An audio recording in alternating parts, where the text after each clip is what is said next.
నమస్కారం. తెలుగు గంగా న్యూస్ కి స్వాగతం. వ్యవసాయ కార్మిక సంఘం జిల్లా కార్యదర్శి బి కదిరప్ప మరియు మండల కార్యదర్శి రెడ్డప్ప మాట్లాడుతూ, మేము ఇక్కడ ఆందోళనకు వచ్చాం. ఎందుకో తెలుసా? పేదల బతుకుల్ని తాకుతూ ప్రభుత్వం తీసుకున్న ఈ అన్యాయ నిర్ణయాలపై గట్టిగా ఎదురు నిలబడేందుకు. గత ప్రభుత్వంలో చంద్రబాబు నాయుడు గారు ప్రతిపక్షంలో ఉన్నప్పుడు అన్ని ఉద్యమాలు చేసిన వారే ఇప్పుడు అధికారంలో వచ్చి పేదలపై 15,485 కోట్ల భారం మోస్తున్నారు. గతంలో మీటర్లు పగలగొట్టమన్నారు.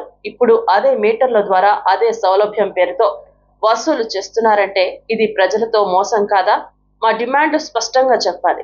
వద్దు, పెంచిన ఛార్జీలు వెంటనే తగ్గించాలి. వద్దు, అదాని సోలార్ ఒప్పందాన్ని తక్షణమే రద్దు చేయాలి. ఎందుకు అంటే ఈ ఒప్పందాల వల్ల ప్రభుత్వానికి లాభం కాదు, కానీ ప్రజలకు భారమే. ఈ ఒప్పందాల వెనుక ఉన్న వ్యాపార ప్రయోజనాలే అధికం. విద్యుత్ను అందరికీ సరైన ధరకు అందించాలి.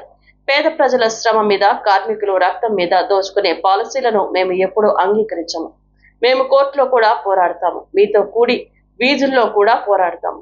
ఈ కార్యక్రమంలో సిపిఐ మండల కార్యదర్శి రెడ్డప్ప, సహాయ కార్యదర్శులు చౌడప్ప రవి, సిపిఐ నాయకులు రవీందర్ నాయక్, రెడ్డప్ప మురళి, నిరంజన్ నరసింహులు, గంగాధర రవణమ్మ, రామయ్య, సుగరమ్మ, నారాయణమ్మ, మూర్తి తదితరులు పాల్గొన్నారు.